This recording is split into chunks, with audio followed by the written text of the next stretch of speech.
chosen one. Lock your attention on this message right now. That quiet anticipation sitting in your spirit, the one you keep dismissing as wishful thinking, stop dismissing it. Something is coming to your door, and the enemy has been working overtime this week to make sure you answer it in the wrong spirit. It all shifts in the next 24 hours. The waiting, the silence, the feeling that everyone else is receiving, and you have been overlooked. But here is what you need to understand before anything else. This is not ending because of coincidence. It is ending because of what you have chosen to do in this season. Think back to that moment this week when you almost gave your answer away. When you almost told someone what you were believing for and something in your spirit said no, stay quiet, protect it. You did not know it then, but that restraint was a wall. That silence was a gate. You were not being timid. You were guarding the delivery. You did not find this message by accident. The algorithm did not bring you here. The Holy Spirit did.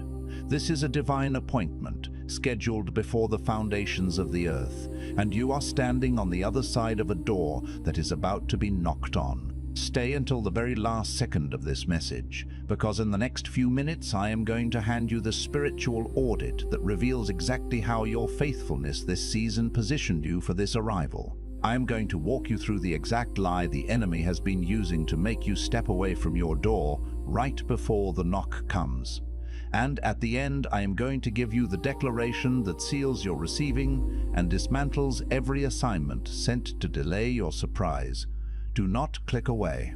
Your future self is standing at that open door right now, and they are asking you to stay. I know what the last 72 hours have felt like. The atmosphere has been strange, not loud, not chaotic, just thick, like something is pressing in from every direction, and you cannot name what it is. Maybe you found yourself standing in a room this week and completely forgetting why you walked in. Your thoughts scattered in a way that felt like more than tiredness. Or maybe you woke up at 3:00 in the morning this week with something stirring in your chest, not fear exactly, but an alertness, like your spirit knew something your mind had not been told yet. Or perhaps you have been catching yourself staring at your phone, at your inbox, at your front door, waiting for something to arrive without knowing what it is or who it is from. You feel suspended, like you are in the hallway between the old chapter and the one that was promised to you. And the silence in that hallway has started to feel like abandonment. And in that silence, the enemy has been whispering a very specific lie. Listen to your thoughts right now. He is telling you that the reason the knock has not come yet is because you did something wrong.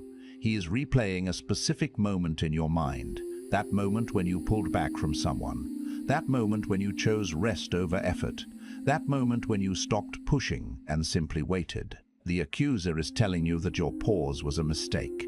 He is telling you that you misread the season, that you should have kept striving, and that because you stopped, the blessing passed your door and moved on to someone more deserving. But I need you to hear what the scripture actually says about this moment. Habakkuk 2:3 says, "For the vision is yet for an appointed time. Though it tarries, wait for it, because it will surely come. It will not tarry." Listen to that promise. It will surely come. It will not tarry. Listen to that promise. It will surely come. It will not tarry. The enemy is trying to convince you that the delay is a denial. He wants you to walk away from your own door. He wants you tired, distracted, and 3 steps down the hall when the knock finally lands. But that is a deception. You are not being bypassed. You are being prepared for a delivery that requires you to be present.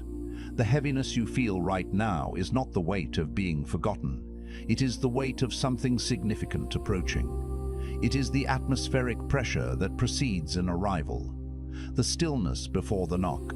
You think your pause this season was weakness. You think the waiting was wasted time. But let me reframe your reality right now. That waiting was not passive. That waiting was positioning. Every day you held your peace. Every day you guarded your expectation instead of broadcasting it. Every day you stayed close to your door instead of wandering. That was obedience in its highest form. And obedience always answers the door. You did not delay your blessing. You earned the right to receive it. And I need you to stay right here with me, because what I'm about to walk you through isn't something you stumbled upon by accident. You were drawn to this message. Something in your spirit recognized it before your mind could even process why. That matters. That is not coincidence. That is coordination, divine, deliberate, and deeply personal. This is not just a random encounter with words on a screen. It is a divine orchestration, a celestial whisper to your soul, a recognition that transcends the ordinary. Your spirit, that ancient knowing part of you, has been nudging you, guiding you toward this very moment, this very revelation. It's like a compass needle that has finally found its true north, aligning with a truth that resonates in the very depths of your being. This connection, this feeling of being seen and called, is the first sign that you are on the precipice of something magnificent, something designed for you. Many are called, but few receive the instructions. If your spirit is burning right now, the Chosen One's blueprint holds the roadmap God designed specifically for people like you. It includes the complete audio book so you can carry this revelation with you wherever you go, plus a bonus ebook activating your prophet mantle for those who sense God is preparing them to speak with authority. Find it in the first pinned comment below, available for a limited time only. This is not a generic plan, it is a personalized blueprint, etched by the Creator himself, tailored to the unique contours of your destiny. Think of it as a sacred scroll, unrolled just for you, detailing the steps, the insights, and the divine strategies that will pave your way. The audiobook ensures this wisdom becomes a constant companion, a sanctuary of truth you can access anytime, anywhere. And for those who feel the stirring of a prophetic call, the ebook is a key, unlocking the wisdom to speak with divine clarity and power. Now let's go deeper, because this is where most people stop short of everything they were promised. We stand at the threshold of true understanding, a place where the veil between your current reality and your promised future thins. It's easy to remain in the familiar, to settle for what is known.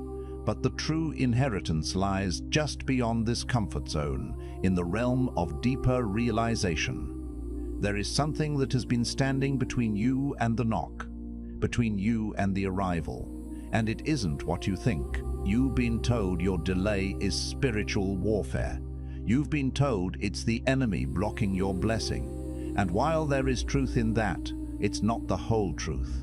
The part nobody tells you is this: sometimes the greatest barrier to your breakthrough isn't a demonic force outside of you. It's an agreement you made inside of you. An agreement that says you are not ready. An agreement that says people like you don't get to receive that kind of blessing. An agreement that was handed to you so early in life, it feels like your own voice, but it was never yours. Imagine a deeply rooted weed, its tendrils woven so tightly into the soil of your soul that it feels like part of the earth itself. This agreement, this internal contract of limitation, has been nurtured over years, perhaps even generations, whispered into your being by well-meaning caregivers, societal conditioning, or painful experiences. It masquerades as logic, as self-preservation, even as wisdom. But it is a phantom, a construct that has no true power unless you continue to honor it. It's the subtle but persistent inner voice that murmurs doubts, that replays old narratives of inadequacy, that projects limitations onto your future based on the perceived limitations of your past. It is a subtle poison disguised as a protective shield. Think about Moses. Here was a man chosen before birth, marked before language, destined to carry an entire nation into freedom. And yet, when the Most High appeared to him in fire and called him by name, Moses's first response wasn't worship. It wasn't gratitude. It was argument. Who am I? What if they don't believe me? I am slow of speech. Every response was a rehearsed agreement with unworthiness, not laziness, not rebellion, unworthiness. And God didn't argue with him. God dismantled the agreement. God showed him what was already in his hand. The staff was always there. The power was always present. The only thing that needed to shift was Moses' willingness to stop agreeing with his own smallness. Moses, the deliverer, the lawgiver, the man who would stand in the presence of God, felt utterly inadequate. His mind, conditioned by years of Egyptian servitude and the perceived limitations of his own speech, conjured a litany of reasons why he was unfit.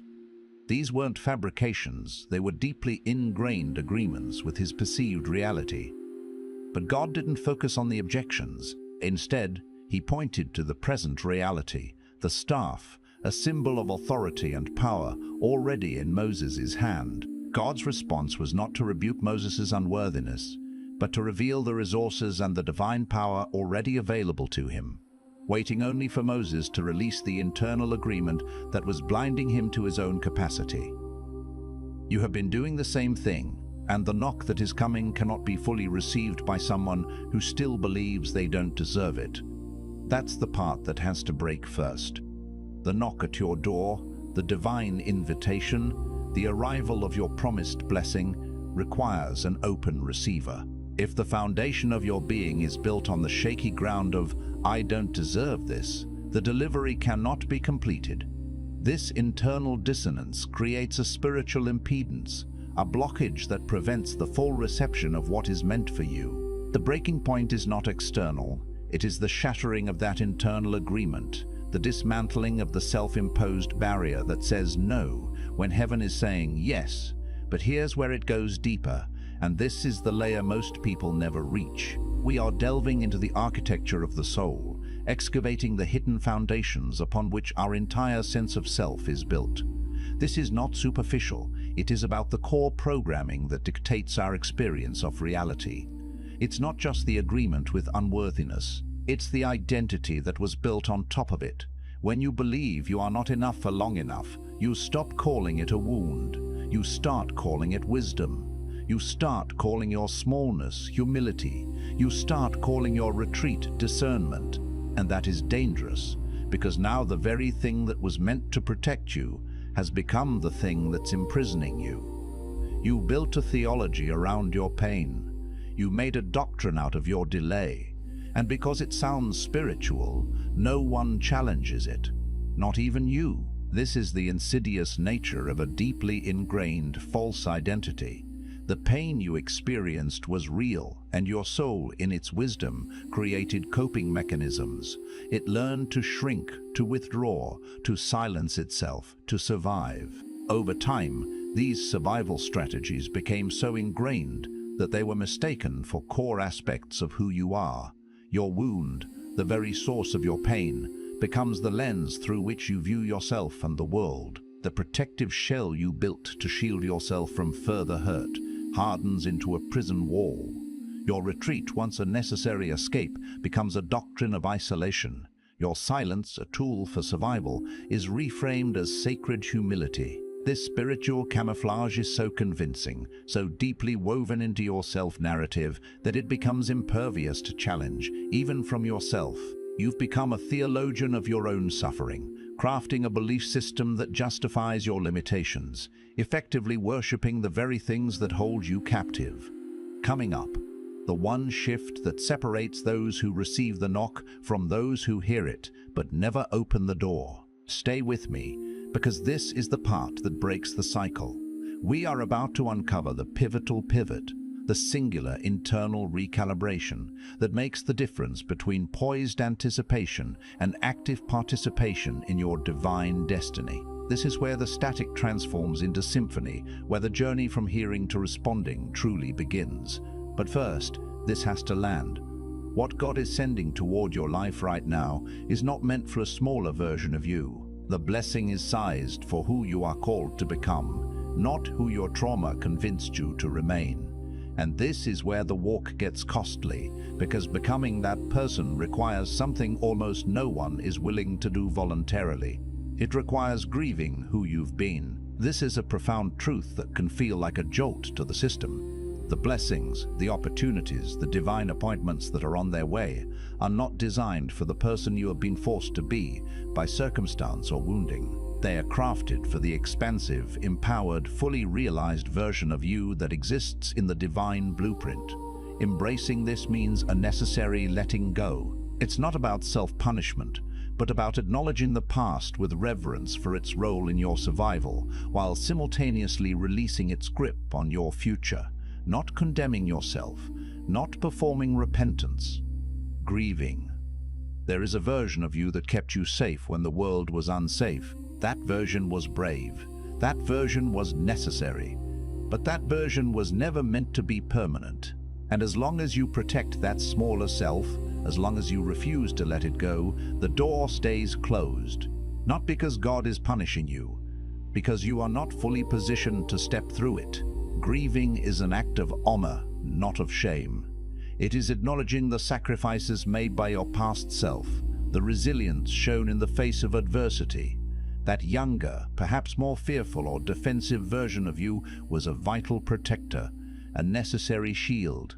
But like a cherished childhood toy that has served its purpose, it must eventually be lovingly placed aside to make room for the adult who has grown beyond its protective embrace. Holding onto that past self out of a mistaken sense of loyalty or fear of the unknown creates an energetic tether that prevents you from stepping fully into the present and future. The door remains closed, not as a penalty, but as a natural consequence of not yet embodying the fullness of who you are meant to be on the other side. David understood this in a way that rarely gets preached. Before he ever stood in front of Goliath, he had already faced the lion and the bear in private. Nobody saw those moments. Nobody celebrated them.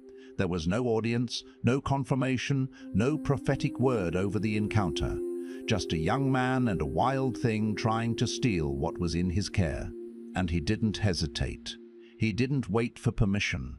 He moved from the inside out, from an identity so secure in God that the giant wasn't a threat, it was simply the next thing. His preparation wasn't in the training field. It was in the field where no one was watching. And yours has been the same. The suffering you went through when no one was paying attention. That was the formation. That was the lion. That was the bear. And you are far more prepared than you have allowed yourself to believe. David's early encounters with predators were not failures or mere acts of survival. They were the crucible in which his courage, his faith, and his divine identity were forged. These were silent battles, fought in the unseen realms of his own heart and will, where the only witness was God. His preparation wasn't about learning new techniques. It was about realizing his inherent strength, his divine empowerment, which made the ultimate confrontation with Goliath a natural progression, not a terrifying leap of faith.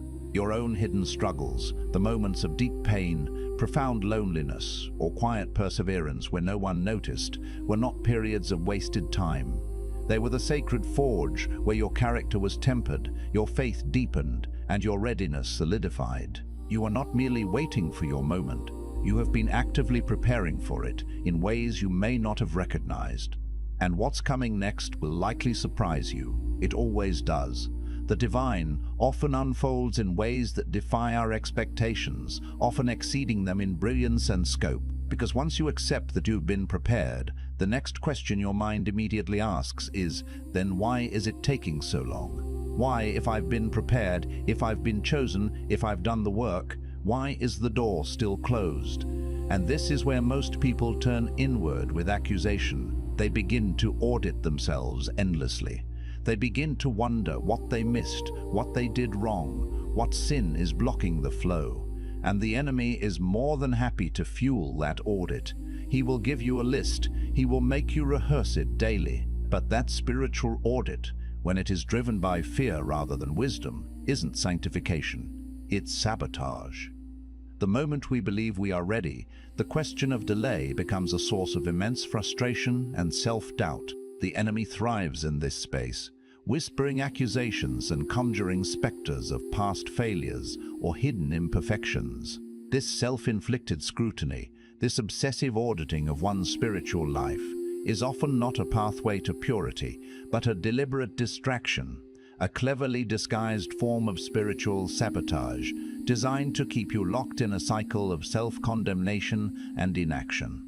True spiritual growth, sanctification, is a process of grace and truth, not a fearful excavation of perceived flaws. The delay is not punishment. The delay is pressure. And pressure, in the hands of a sovereign God, is not cruelty, it is craft. A diamond is not formed in comfort. It is formed under the kind of weight that would destroy anything not built to carry it. And you are still here. You have not been destroyed. That is not weakness surviving. That is purpose enduring. Consider the transformation of coal into a diamond. It requires immense pressure, sustained over eons, in conditions that would obliterate lesser substances. This pressure doesn't break the diamond, it creates its unparalleled brilliance and hardness. In the same way, the seasons of waiting, the periods of intense challenge, are not divine punishments. They are the divine craftsmen at work, applying the necessary pressure to refine your spirit, to embed within you the qualities of resilience, strength, and divine purpose that will enable you to shine brilliantly in your appointed season. Your continued existence through these trials is not a testament to mere endurance, but to the deep-seated purpose within you, a purpose that God is meticulously bringing to its full, radiant potential. Now, once you understand that, you're ready for this. And this is the shift that changes everything. We are now poised at the precipice of a fundamental reorientation, a paradigm shift that will alter your entire perspective on your journey and its ultimate destination.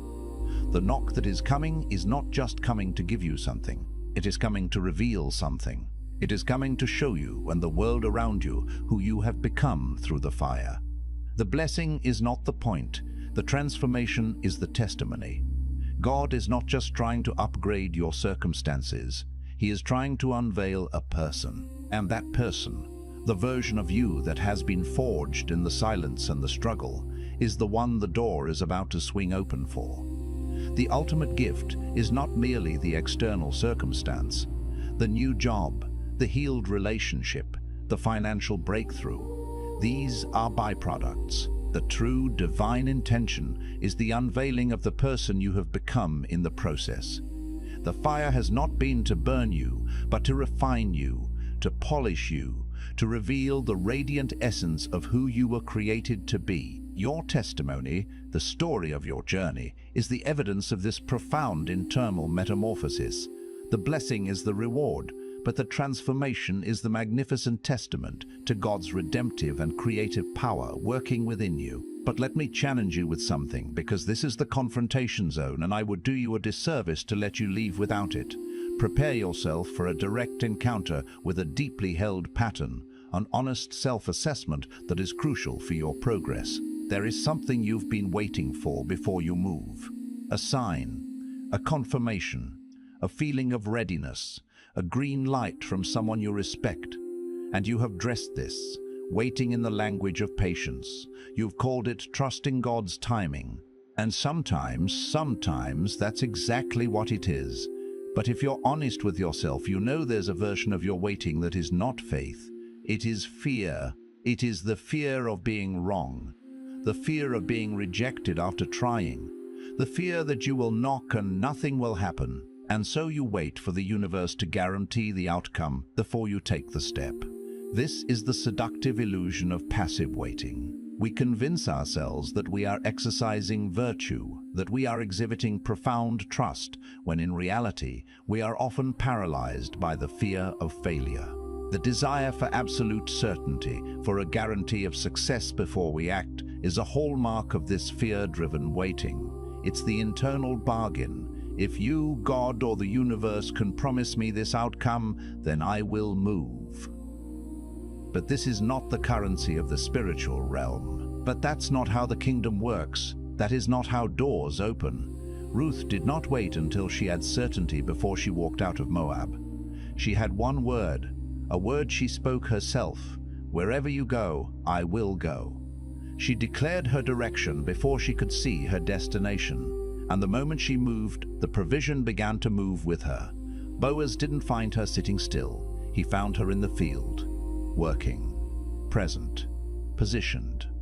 And the rest of her life opened up from that one courageous act of motion. Ruth's pledge to Naomi was not a calculated risk based on guaranteed outcomes. It was an act of radical devotion that created the pathway for her destiny. A declaration preceded her destination, and her willingness to move, to engage, to work, drew the provision of Boaz and the unfolding of her lineage.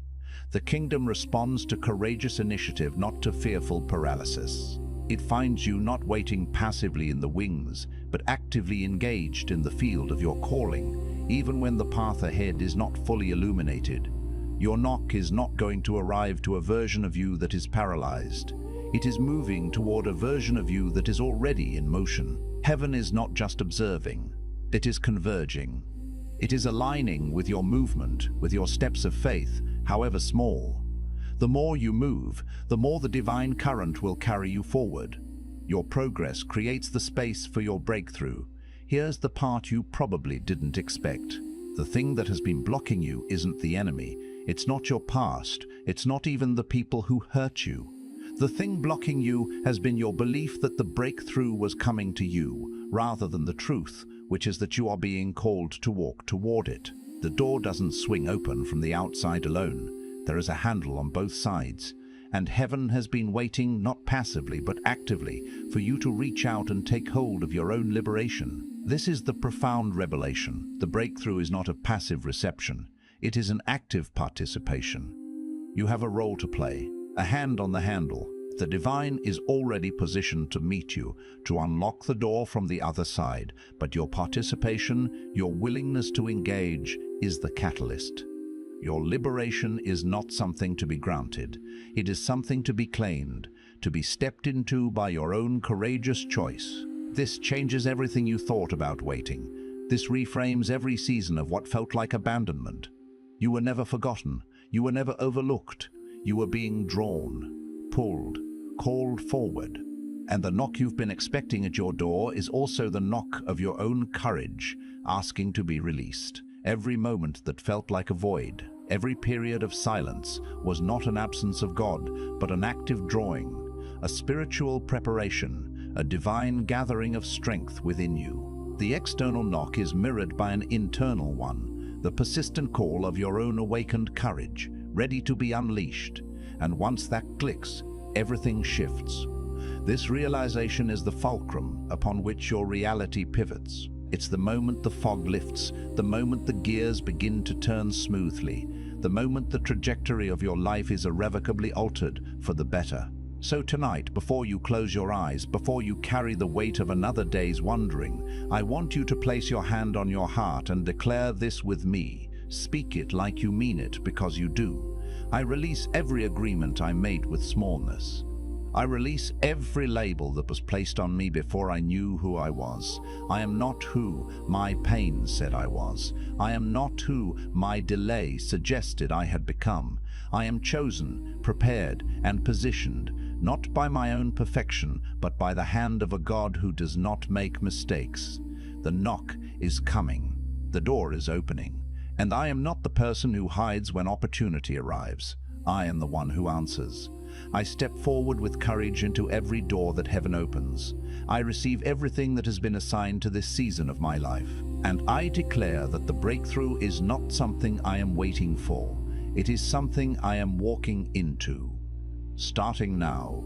If this message moved something in you, do not let that stirring go cold.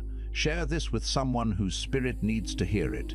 Leave a comment below. Tell me what broke open for you today, because your testimony is not just for you. It is a lifeline for someone else who is still in the waiting. And if you are ready to go even deeper into what God is doing in your life right now, the link in the first pinned comment is waiting for you. This community was built for people exactly like you, people on the edge of everything. Welcome to the other side of the door.